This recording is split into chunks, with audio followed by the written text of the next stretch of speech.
Hi there, I hope you're well. In today's vlog, I'm going to attempt to broach the subject of eating disorders. Now, I say attempt to broach because it can be quite a difficult subject to deal with for a few reasons.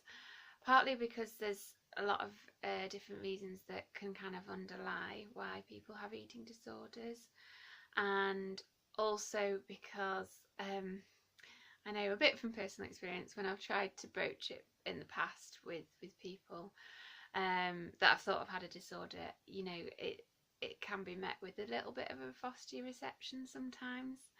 I've not sort of personally ever suffered with a full-blown eating disorder.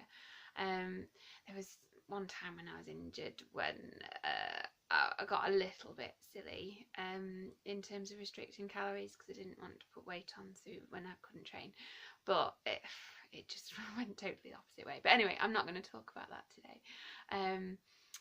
I'll just elaborate a little bit in that, yeah, so I tried to restrict calories thinking that, you know, I could outsmart my appetite and, just be able to keep thin so that when I could get back running, that I would be in a much better position to do so. But, just doing that, it just digs you into a massive hole, and it actually caused me to put more weight on in the end.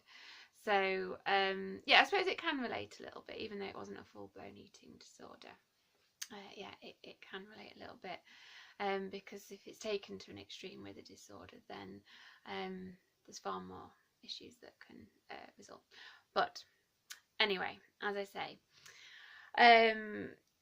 it's a difficult subject to broach, and I was inspired to do this vlog because I had a coffee with a friend on just the weekend, and she'd just the day before come back from a race, and there was somebody in the club, so it wasn't someone in her training group or somebody that she sort of knew that well, but she was sort of an associate of, let's say, who very blatantly has an eating disorder.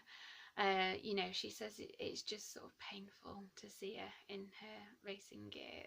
She just looks so skinny and at risk, and she just really didn't know what to say to this girl, whether to broach the subject, because she didn't really see it was her place. As I say, she was just sort of an associate rather than somebody in a position of care for that person. And she was just sort of just discussing it, and she's been in a bit of a quandary. And so I guess the main point that I want to make in this vlog is, if you are somebody who's watching this who has an eating disorder, and I hope sort of maybe people might share it with people that they think might have one, is that people do care. And it's for those two reasons that I mentioned before, that they might not just understand the underlying causes of it, and they might be worried about the frosty reception that they'll get by broaching it with you. That's the reason why they're not saying anything.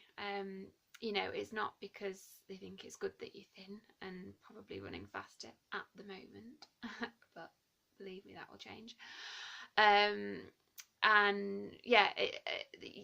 They do care. They just don't know what to do, and they don't see it's their position perhaps to do it. Or even if it is their position, that they're just stuck. So I did have one instance where I tried to help somebody, and it did have an element of success, but it was because I'd asked a girl who I didn't have success with when I'd tried to broach it with her, but it was further down the line when she'd overcome her eating disorder, and I asked her via email if she could maybe give some advice that I could pass on to this girl. It was at uni, this girl in my halls. She was somebody who was just like losing weight ridiculously fast. She lost like 3 stone or something when she moved to uni. So my friend from back home, before I started uni, I was able to call upon her for advice, and we're talking quite a while ago now, when I was at uni, but I've still got the email, and I'm just going to read it out now. So I don't know if it will strike any chords with anybody listening, but I hope it might. Okay. When I was ill, I knew I wasn't fat, but thought that if I was thin, I'd be a better runner. So I started to diet, but then it became a bit of an obsession. I thought that if I started to eat properly again, I would get fat, and at the time, I didn't think I was too thin at all. Sorry. I hated it when I did really rubbish swimming and running sessions because I was too tired, but that would probably make it worse because I'd get upset about it. It sounds like your friend has quite a big problem because 3 stones is a lot and nearly as much as I lost at my worst. My friend spoke to me about it, but then I told the teachers at school. But then the friend told the teachers at school. I know she only did this for me, but I was really hurt by it and haven't wanted to be friends with her since. I had told my mum and dad everything, so they helped me a lot, and that was the only way I managed to get out of it. You could talk to her about it, but she might get a bit annoyed. Don't force her to eat because she might become bulimic, which is really difficult to get out of. I'm not really sure what you can do, but if she wants to carry on running, she mustn't let it get any worse because the running will go downhill really quickly. I really, really wish I hadn't got so bad because I ruined all the work I put into sport and only realise now what I lost. Does she think she's fat or does she want to run better? If she can talk to her boyfriend or you, it might help if she can tell you how she feels. Maybe she knows it's okay to eat something or has permission and sees other people eating the same, then she'll feel better. I usually felt better if I moaned at someone about what I'd eaten and they'd tell me it was nothing compared to them, etc. But it made me feel easier knowing someone else knew. I know it sounds weird, but it's really hard to explain. I don't know if she eats with her boyfriend or not, but if she eats something healthy like a salad, then at least she's eating something. I don't know what you can do, because if she's anything like I was, she'll be really secretive and get round everything. It'll be really hard for her, because she won't like the situation she's in, but she won't know how to get out of it. I only got out of it because my parents helped me, and I saw how much it was hurting them.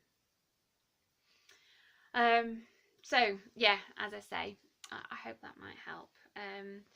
And the line in there where she says she won't like the situation she's in, but she won't know how to get out of it. I did do a bit of a Google search just to see what support there is out there for athletes with eating disorders, and there is actually quite a lot. There's a number of websites, and yeah, the UK Athletics website, they do have a pathway to try and help athletes, but yeah, I was a little bit disappointed, but just in that it was just like a referral pathway basically. So, you know, it gets referred to a wellness officer and then you get referred to the NHS. And sometimes I think, especially with a problem like eating disorder, it's much more of an emotional thing, and you don't want to just be passed on. You just want to talk to someone, you just want a hug. And so I did see if there's any forums available, and to be honest, I couldn't find anything. I didn't do a really exhaustive search, but my concern with that could potentially be if you just do a forum, you might come across other people with an eating disorder, and you might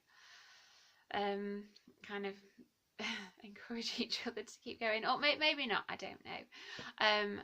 But as I say, there is a lot of support out there, and so it's about finding what's relevant to you and to your underlying causes, and not being afraid to ask for help as well, because people might really want to give it to you, but they're just scared to, or they're just a bit unsure, you know. And if it's just a case of you needing someone to talk to, then I'm sure they would want to help you. Yeah, so, you know, good luck with it. And as I say, people really do care, and I'm sure, you know, you would care for others in the same situation as well, and that's why we care. Okay, yeah, good luck, and as ever, I hope that helped. Okay, take care. Bye bye.